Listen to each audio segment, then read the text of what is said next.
Hello everybody, Brent Rice, Core Vision Financial Group. Today we're going to record a video on the new Secure Act 2.0 that changed a lot of things about retirement planning, savings, distributions, all of those things. So today I'm going to be joined by Brent Thoman. We're going to walk through some of those changes and kind of touch base on when they're going to go into effect and how they can change your strategy and just make sure everybody's aware of them.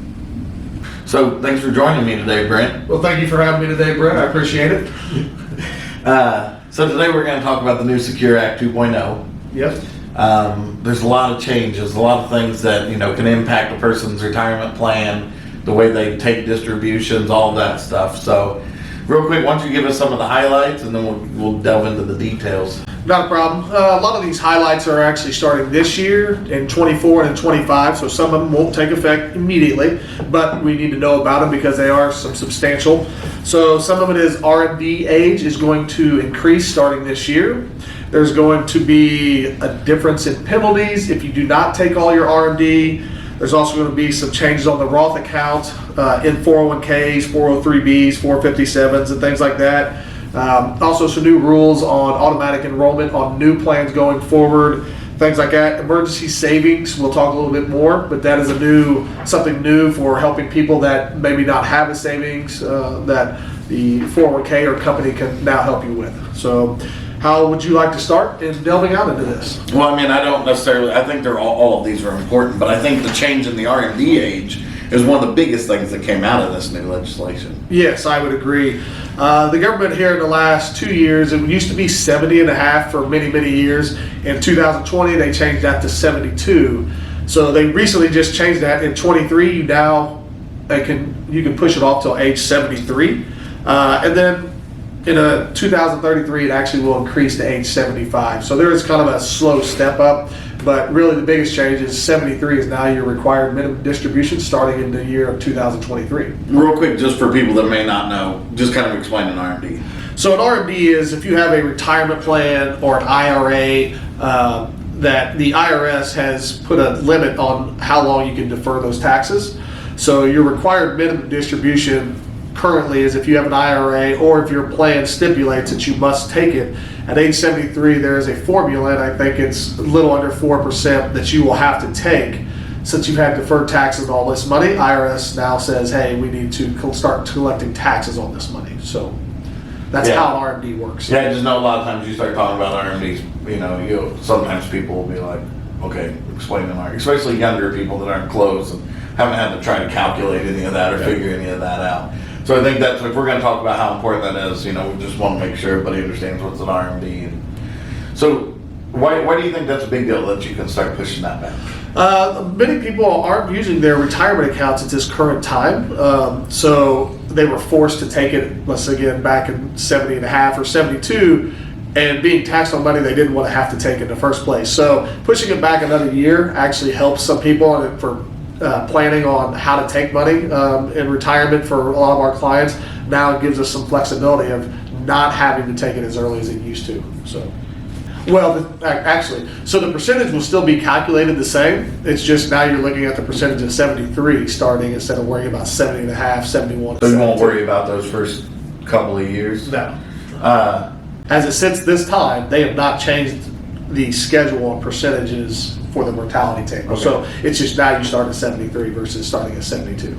All right, and something else, the next thing that I think is a big deal is the catch-up contributions. Yes. So catch-up contributions is really pertains more to the 401ks, 403bs. Starting in 2025, ages 60 to 63 will be able to do $10,000 annually and will be indexed for inflation, which means we'll go up every year, where in the past, it doesn't necessarily, you didn't have it every year, it was just kind of a set number. So yeah, I think the indexing is a big deal because sometimes those catch-up, they were growing very slowly. It was like the total amount you could contribute a year was going up, but the catch-up contribution was staying the same. And you're like, sometimes you get closer, you're like, hey, I got to figure out a way to get more money in there. You're exactly right. So it is nice if they're going to index this for inflation, and especially coming out of a year that we've had unprecedented inflation since the 70s or 80s. Yeah. So it is nice that will be able to go up for people. Now, there is one caveat to that. If you earn over $145,000 in a prior calendar year, you actually will, and you're 50 years or older, you actually will need to do a Roth account for after-tax dollars for that catch-up. So you're not going to get the tax benefit today to lower your income, but it's kind of a big deal for people if they want to do it. Now it's going to be in a Roth account, even though it's after tax. It's really going to be nice when you do retire that you can maybe get some tax-free money set aside for the next few years. So Right, we talk to clients all the time about the different buckets of having different tax treatments and all of that stuff, but also at the same time, people that are closer to retirement, traditionally they don't have the length of time that a Roth really needs to make, a huge impact. So forcing them into a Roth while it, doesn't have the length of time to grow, is still going to give them a separate bucket of money with a different tax treatment that will help them long term. Well, yes, and also the fact that the amount of money. I mean, $2,000 may not make the difference over 3 to 5 years, but $10,000 index for inflation over 3 to 5 years could be a fairly decent sized bucket. So yeah, I mean, it really is. They really have done a very good job, in my opinion, this time of really giving you an advantage to start doing extra money if you can. I thought before there's been some kind of drawbacks to that. They've kind of kept the numbers low. Now they've increased them and they're going to use indexing for inflation. So I think that's something that I'll at least give them kudos for doing that. They don't get kudos very often. Especially when it comes to retirement planning legislation. A lot of times, we feel like, they just didn't go far enough, but on this one, at least it seems like they're getting closer to some of those things we talk about. One thing about IRAs, we've talked more about the company plans, right? Historically, it's been $1,000 for the catch-up contributions. In 2024, they're going to start indexing that for inflation too. So that's probably going to increase every year. So that $1,000 may become, $1,200, and then so that's going to be nice. That'll help out people that don't have the 401k that want to contribute to that. Because I really think that's one where they haven't made those numbers big enough for not having that ability to put more in there, especially since you're not getting a match if you don't have a 401k. So that's going to help out, and hopefully they'll continue to look at that and increase that as time goes on too. Talk about automatic enrollment. That's something that this legislation helps kind of push, companies to say, hey, we're going to automatically enroll everyone in this. Yeah, so there are some of those out there now, but starting in, 2025, if you start a new plan in 25, it's going to be automatic enrollment for employees, which means the employees will have to actually sign a paper and say they do not want to be in. I think that's a big deal because I think people sometimes tend to say, well, if they're already out, they're not going to sign up for it. Now, if they're already in, really honestly, I hope they say, well, I don't want to sign out of it. And it's going to be something that they're going to put in 3%. Again, the numbers are, they can start at 3% up to 10%, but no higher than 15 on the automatic enrollment. But the fact that they're now going to be able to at least start maybe at that 3% and get the match from the company, that's going to be huge. Because I think you'll see more people not opt out of it because they have to sign the paperwork, and I think it'll be better for them. And then when they retire, they're going to say, oh wow, this is really pretty good money that I may not have had if I wouldn't have had automatic enrollment.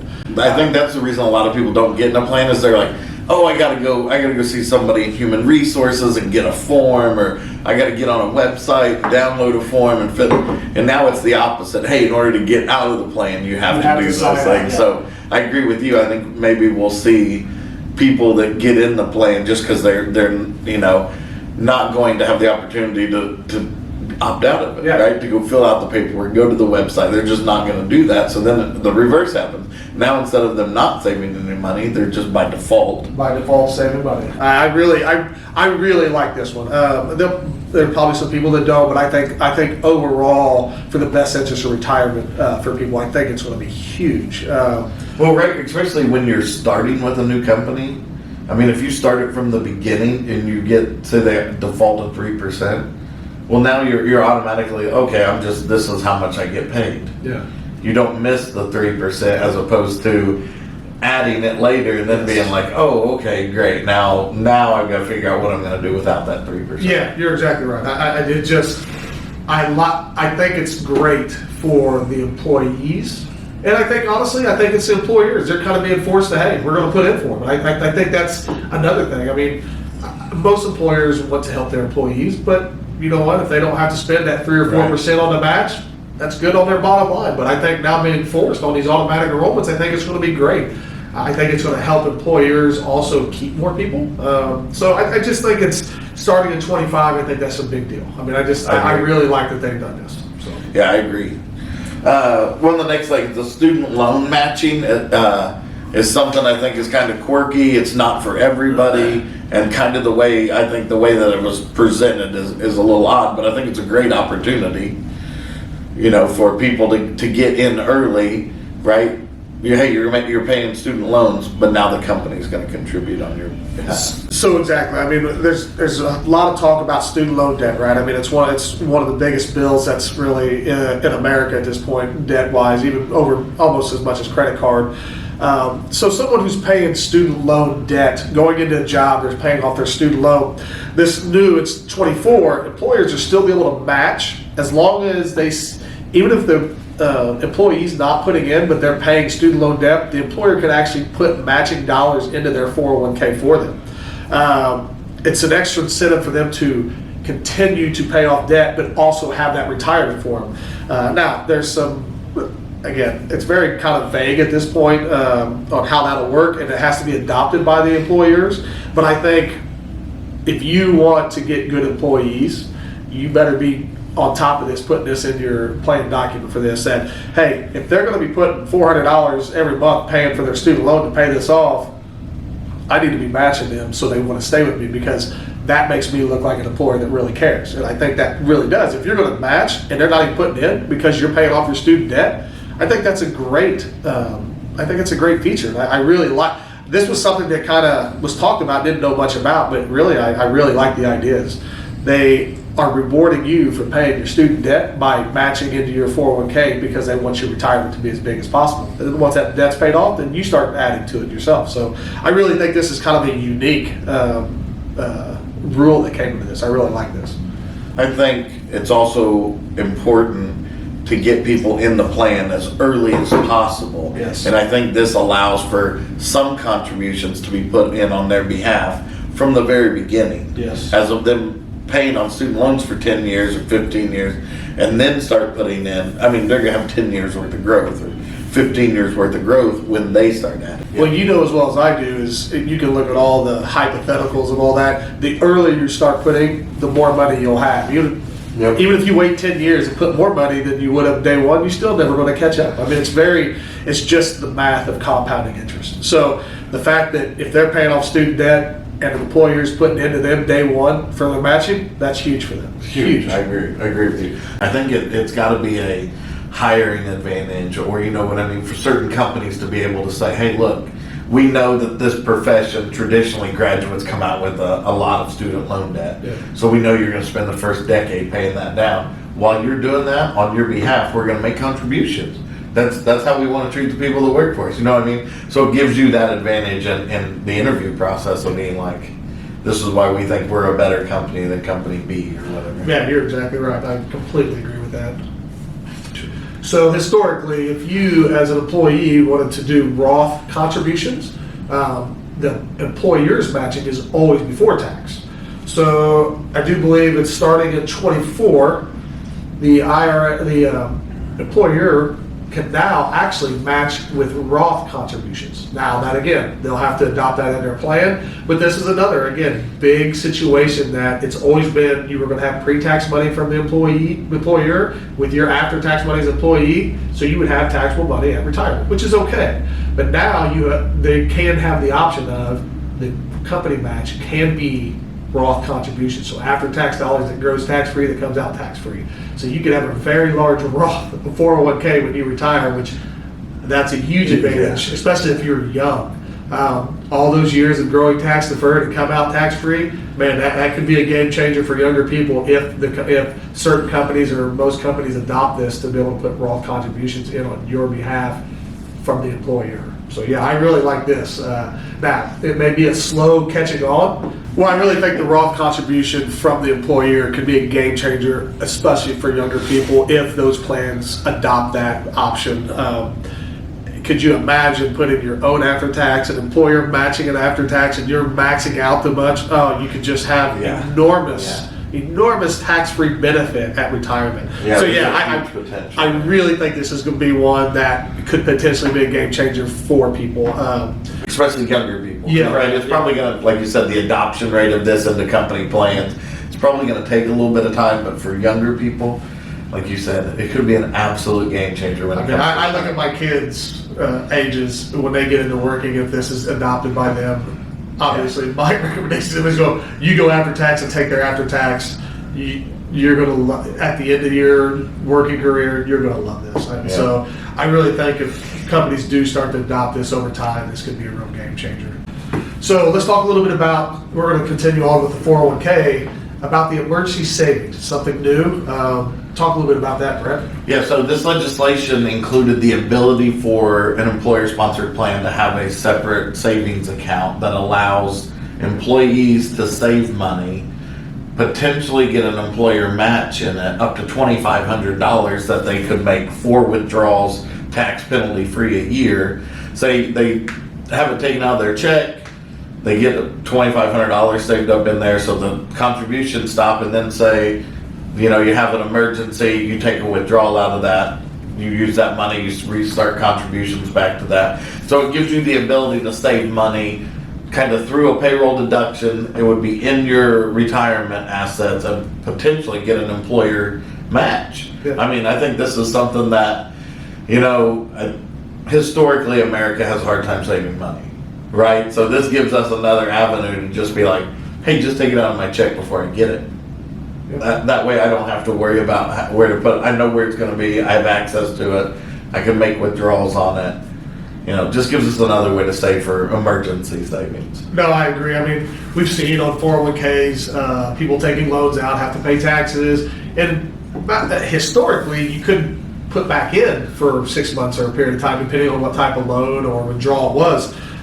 So this kind of gives a secondary, if you do this, that you can do it without having to dip into your actual 401k and pay taxes. So I don't know how much. Again, it has to be adopted by the employer into their plan. I think it's good, especially if they get that match on the savings. I don't know how many people will use it, but I think it's at least nice out there, especially if they're going to have a little bit.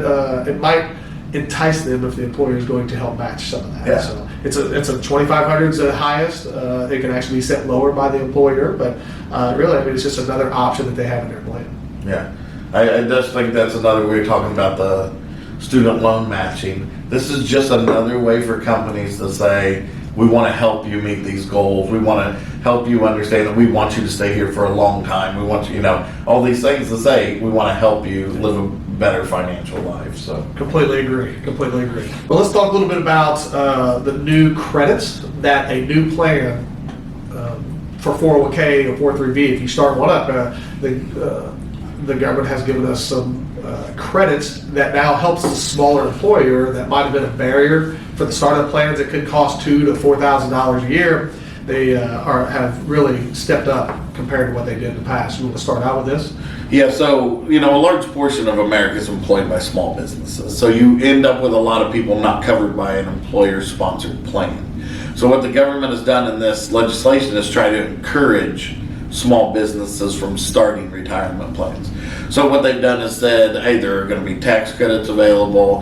The new legislation is kind of aimed at specifically companies under like 51 people. We want to say, hey, these smaller companies, we're going to give you a little bit bigger tax benefit, tax credit that says, hey, we want you to start these plans so your people can, build their retirement plan with some help from the company through payroll deducts, potential employer matching, all that stuff. So for the first 3 years, you can get up to 100% of the admin expense on a plan.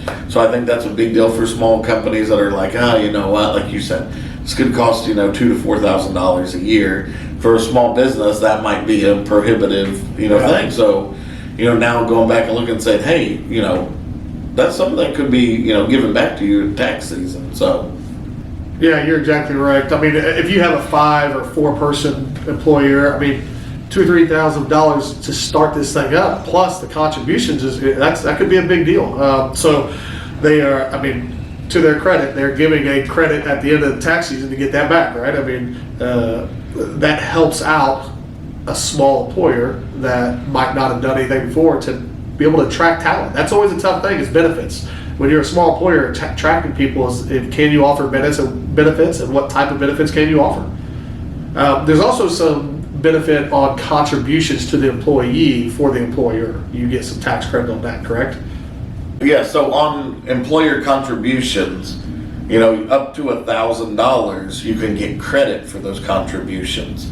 And I believe that's a step down, right? Over 5 years, Yes. I think first 2 years 100%, then 75, and it works its way down to 5. After the 5th year, there's no tax credit, but for the first 5 years, you get a tax credit that really helps offset the cost of the plan. So I think that's a big deal. Yeah, I mean, again, we were talking about the startup part of it. One thing I don't think we did mention was that credit is a 3-year credit too. It's not the 1 year.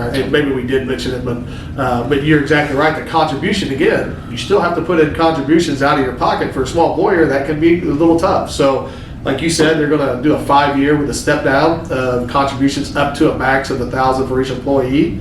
So again, incentivizes those smaller employees to start a plan like this, and really, I think that's huge. Like you said, a lot of employed people are employed by small businesses, that it's tough to offer benefits in comparison to larger companies. So this is just another way to help out to get that going. Yeah, earlier we were talking about the employer-sponsored plans having these new benefits of, student loan matching and Roth contribution. That's usually going to be the largest plans, the largest employers, right? When you get down to the small businesses and I'll say the mom and pop shop stuff, they usually aren't going to add those benefits to that, right? Because they're like, hey, it's having a plan, is probably the max we can do. Yeah. Then they get credit for start adding in contribution. So it's really getting that ball rolling and getting those people, into plans. Because I think it's a pretty high percentage of America works for small business. So. You're exactly right. I mean, it's tough to attract good talent when you're a small employer because of the cost, right? I mean, you're really starting to get going.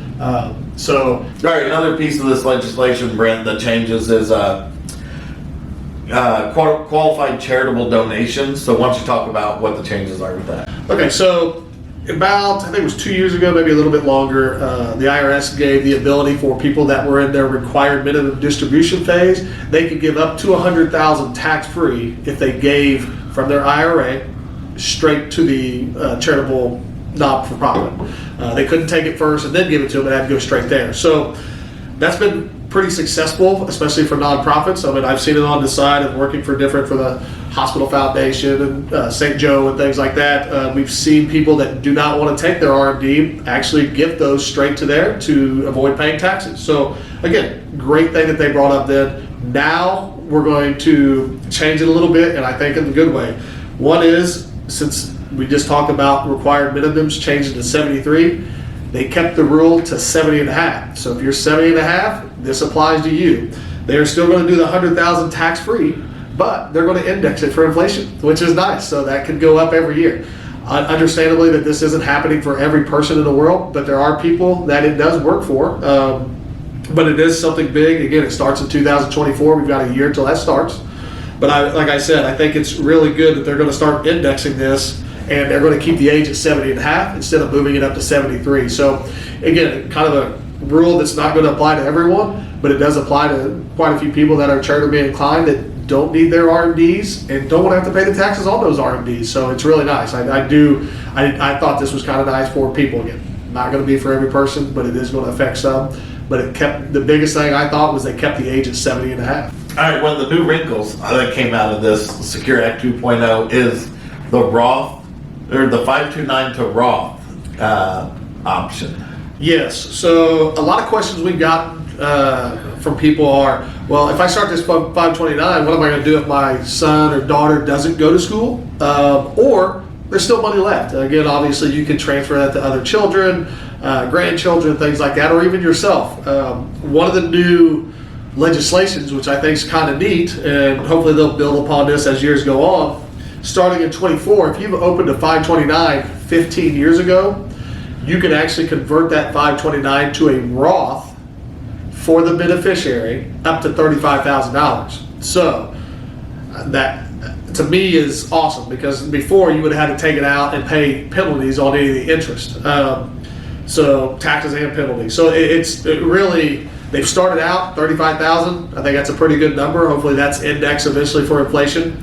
But the ability to turn this into a Roth for the beneficiary, I think is huge. If you started one at birth for your child or grandchild, they go through, maybe they're fortunate enough to get scholarships, or they don't go, or there's money left. Converting that to a Roth, starting out at 22 or 23-year-old with a Roth, like we talked earlier on the 401ks, with Roth matching, I think this is it's a pretty good game changer. Again, I hope they index this for inflation. With a $35,000 head start potentially, right? If you were to take the maximum of that. Now, the one thing is, if you have multiple children, it is a aggregate of 35. It's not 35,000 for each child, but at the end of the day, it's still a big number, and I think it's a huge advantage down the road if this is going to happen, or this is going to happen starting in 24. So keep that in mind. It's got to be open. It had to be open for 15 years.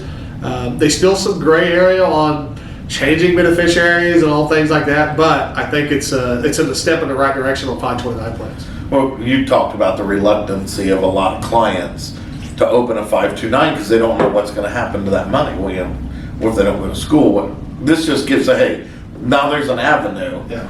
Keep it for 15 years. You can roll it into a Roth in the beneficiary's name.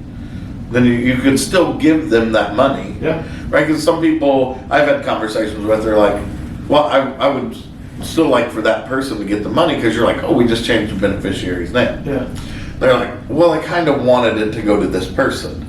Now we have an avenue without taxes and penalties, at that time, that you could say, let's roll it into a Roth and then let them, have it and take control of it. And it's a different type of gift. Oh, you're exactly right. I mean, and again, biggest thing, goes to the beneficiary.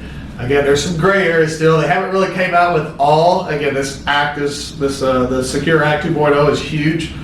They got it through, but there's some things that they're going to have to clarify. One of those is, can you change beneficiaries? And we don't know that yet. They haven't come out. But if you have one that you've done and there's money left, the option to be able to roll into a Roth is big to give to that beneficiary. So you're starting them off on the right foot. So again, this was something that I think could be a game changer for people. You get your beneficiary turns 23, there's money left in it, you start them off with a Roth up to $35,000. Man, you got 40 years of going with that. That's pretty good. What an amazing gift. Exactly. Right? Exactly. All right. Anything else we've not talked about in the new Secure Act you want to touch on? Right now, no. I mean, again, it's a big act. There's a lot of things in there. There's some things in there that won't affect the majority of people. Not sure that's the time and place here. That's probably more specific for those certain people or certain companies. But I really think what we've kind of gone over has hit the major points. Again, there is some gray area on some of this stuff. The Congress is still, and IRS are still working some of those out. But some of these things they put out, I think, are really big going forward. Yeah, I would agree. And, just when you read about it, you'll read articles, they're like, we're not exactly sure how this is going to come. Because with some future start dates, they still have time to change the rules a little bit. So. Yeah, so as it stands now, this is what the rules are, but we all know that can change because of different start dates of 24 and 25. But there should be more clarification once those dates get closer. I mean, that's what we're looking for. But again, there's some big changes that we're pretty excited about, and hopefully employers and employees are very excited about too, and individuals with the 529, the charitable contributions. They have stepped up more than they have in the past, so we hope that continues. Yeah. Well, hey, thanks for coming in here today and talking about this with us. We appreciate it. Hopefully everybody likes the video. Again, I appreciate the time to be able to talk about this. Again, I'm excited about it. Hopefully our clients are excited about it. And people should be excited. I mean, we want to be able to save for retirement, and everyone wants to be able to retire at some point in time and enjoy their life. So they're giving us better avenues and options and better limits. So good for that. Yeah, well, thanks for joining us. Hey everybody, again, Brent Thoman, Brent Rice, Core Vision Financial Group. Our contact information will be at the end of the video. We appreciate you taking the time to watch the video, and thanks. And don't hesitate, comments, questions, please feel free to reach out.